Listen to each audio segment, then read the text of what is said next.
मित्रांनो, ॲपलने त्यांचा latest iPhone 17 भारतात लॉन्च केलाय आणि याला ते लोक सगळ्यात स्वस्त आयफोन म्हणतात. आयफोन आणि स्वस्त हे दोन्ही शब्द एका वाक्यात फिटच बसत नाहीत आणि ते खरंही आहे. या नव्या आयफोनची किंमत ऐकून तुम्हालाही प्रश्न पडेल की ॲपलची स्वस्त शब्दाची नेमकी व्याख्या काय आहे. बाकी हा नवीन फोन मागच्या 16 मॉडेलपेक्षा किती वेगळा आहे, नेमकं काय काय अपग्रेड केलंय आणि कोणता घेणं तुमच्यासाठी फायद्याचं ठरेल, हे सगळं आपण या व्हिडिओमध्ये बघणार आहे. व्हिडिओ शेवटपर्यंत नक्की बघा, कारण शेवटी आपण ॲपलच्या आणखी एका प्रोडक्टचे डिस्कशन करणार आहोत. मी सुदेश आणि तुम्ही पाहताय टेक भारी. ओके, सगळ्यात आधी बघूया की ई मॉडेल ही काय भानगड आहे. आधी ॲपल त्यांच्या बजेट सिरीजमध्ये SE मॉडेल लॉन्च करायचं, पण त्या मॉडेलचे डिझाईन हे आताच्या मॉडर्न डिझाईन सारखं नव्हतं. म्हणून मग ॲपलने ई सिरीज सुरू केली. ज्या युजर्सना केवळ ॲपल एक्सपिरियन्स हवाय किंवा मग ज्यांना 1 लाखांचा आयफोन न घेताही ॲपल इकोसिस्टीममध्ये एंटर करायचंय, अशा ग्राहकांना टार्गेट करण्यासाठी ॲपलने ही सिरीज सुरू केली.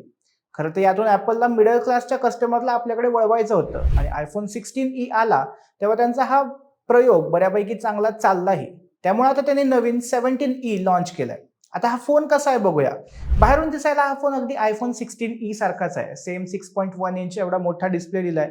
पण एक मोठा बदल कंपनीने यात केलाय, तो म्हणजे 17 मॉडेलमध्ये सिरॅमिक शील्ड 2चं प्रोटेक्शन दिलंय. हे जगातल्या कुठल्याही स्मार्टफोनच्या डिस्प्लेपेक्षा मजबूत असल्याचा दावा ॲपलने केलाय. म्हणजे आता हातातून सटकून फोन खाली पडला तर हार्ट अटॅक येणार नाही.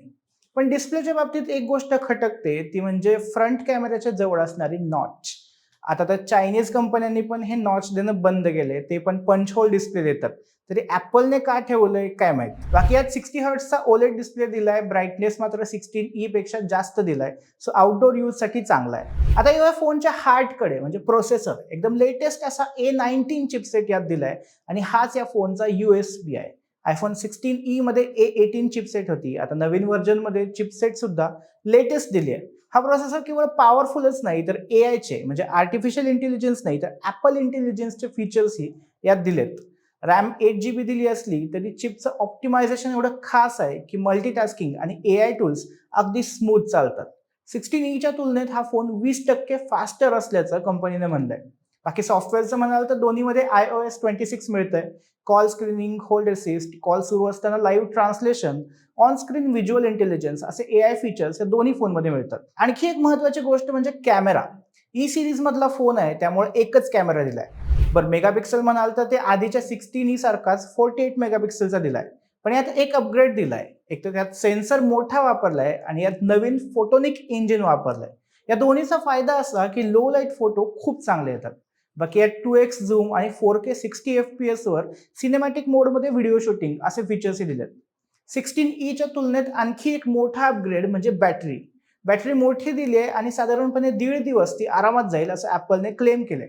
बाकी दिवसभर टिकली तरी खूप झालं. शिवाय 17 मध्ये मॅगसेफ सपोर्ट दिल्यामुळं त्याला तुम्ही मॅग्नेटिक चार्जर किंवा स्टँड लावू शकता. नवीन 17 ला 3 कलरमध्ये लॉन्च केलंय, ब्लॅक, सॉफ्ट पिंक आणि व्हाईट. याचं बेस मॉडेलच 256GB व्हेरियंटचं आहे आणि या बेस व्हेरियंटची किंमत आहे 64,900 रुपये, म्हणजे जवळपास 65,000 रुपये. आता 16च्या बेस मॉडेलच्या तुलनेत ही किंमत 5,000 रुपये जास्त वाटेल. पण 16चं 256GBचं मॉडेल जे होतं ते 70,000 मिळत होतं. त्या मानाने नवीन फोनची किंमत कमीच म्हणावी लागेल. 17च्या 512GB व्हेरियंटची किंमत मात्र 84,900 रुपये आहे. फक्त स्टोरेज जास्त पाहिजे म्हणून 20,000 रुपये एक्स्ट्रा देणं मला तर चांगला ऑप्शन वाटत नाही. बाकी आयफोन 17 सोबतच ॲपलने M4 प्रोसेसर असणारा नवीन आयपॅड एअर पण लॉन्च केलाय. याला 2 ऑप्शन्स आहेत, 11 इंच आणि 13 इंच डिस्प्ले साईज. या 2 स्क्रीन साईजमध्ये हा अवेलेबल आहे. 4 कलर ऑप्शन मिळत आहेत. यात वायफाय प्लस सेल्युलर ऑप्शन असणारा एक व्हेरियंट आणि फक्त वायफाय ऑप्शन असणारा एक व्हेरियंट मिळेल. याचा USP म्हणजे मॅकबुकमध्ये वापरली जाणारी M4 चिपसेट. सोबतच यात ॲपल इंटेलिजन्सचा सपोर्टही मिळतोय आणि iOS 26 out of the box मिळतोय. Apple pencil pro, Apple pencil USB Type-C या दोन्हीचा सपोर्ट मिळतो. तसंच ॲपल पेन्सिलचा हवर फंक्शनॅलिटी जी आहे त्याचा सपोर्ट पण यात मिळतोय. 12 मेगापिक्सलचा फ्रंट आणि 12 मेगापिक्सलचा बॅक कॅमेरा मिळतोय. बाकी यात 36 वॉट अवरची बॅटरी मिळते. ॲपलने म्हणलंय की याला 10 तासांचा स्क्रीन टाइम आरामात मिळेल. किमतीचं म्हणाल तर आधी 11 इंच व्हेरियंटच्या किमती बघूया. यामध्ये 128GB स्टोरेज व्हेरियंटची किंमत 64,900 म्हणजे 65,000 रुपये आहे. तर 256GB व्हेरियंटची किंमत 74,900 रुपये आहे. 1TB व्हेरियंट हे 1,15,000 मिळेल आणि या सगळ्या किमती फक्त वायफाय व्हेरियंटच्या आहेत. यातच 15,000 रुपये जास्त दिले तर तुम्हाला वायफाय प्लस सेल्युलर मॉडेल घेऊ शकता. त्यात मग सिम कार्ड पण बसतंय. आता 13 इंच स्क्रीन साईजच्या मॉडेलच्या किमती बघूया. याच्या 128 GB व्हेरियंटची किंमत 84,900 रुपये आहे. तर 256 GB व्हेरियंटची किंमत 94,900 रुपये आहे. आणि 1 TB व्हेरियंट जर घेत असाल तर त्यासाठी 1,34,000 रुपये मोजावे लागतील. बाकी या किमती देखील फक्त वायफाय व्हेरियंटच्याच आहेत.